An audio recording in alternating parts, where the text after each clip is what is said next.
मित्र आहेस ना, मित्रासारखा राहायचं बरं का. जास्त मस्तीला नको येऊ. तू पण नीट राह, तू पण जास्त मस्तीला नको येऊ. मला बोलत नाही बरं काय त्यानंतर. निघ. अरे जाय रे, मला पण काय फरक नाही पडत. जाय निघ.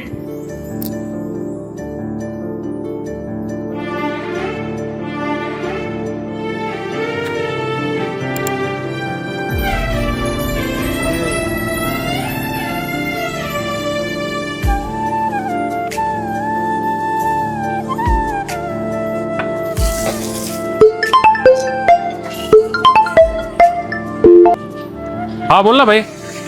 हॉस्पिटल मध्ये काय करताय रे? आणि ते सौरभ एवढं परेशान का दिसत आहे? तू कुठे आहे भाई? तू ते सोड, पहिले झालं का ते सांगा आधी मला.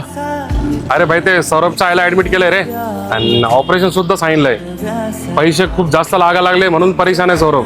माझ्याकडून जेवढे होत आहे ना भाई तेवढे मी करतोय. अरे तर भावड्या मला सांगायचं ना मग. मला सौरभ म्हणाला तुझ्या त्याचे काहीतरी भांडणं झाले म्हणून मी कॉल नाही केला रे तुला. अरे तू काय भावळा आहे का थोडासा? त्याचे काय माझे काय आजपासून भांडणं आहे का? लहानपणापासून भांडणं करतो मी दोघं. मग काय अशा टायमाला की मी त्याची कामी येणार का? काय गप्पा करतो राव तू? तुला तरी समजायला पाहिजे ना रे. बरं एक काम कर, मी तुला पैसे टाका लागलो, लगेच जा आणि हॉस्पिटलमध्ये जमा कर.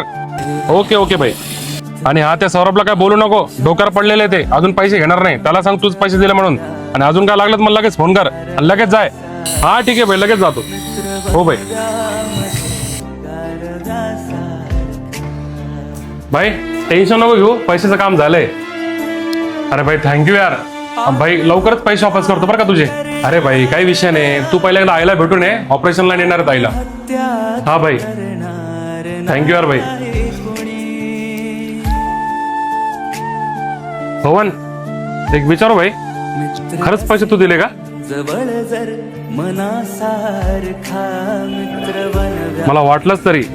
मला माहितीये पैसे कोण दिले असन.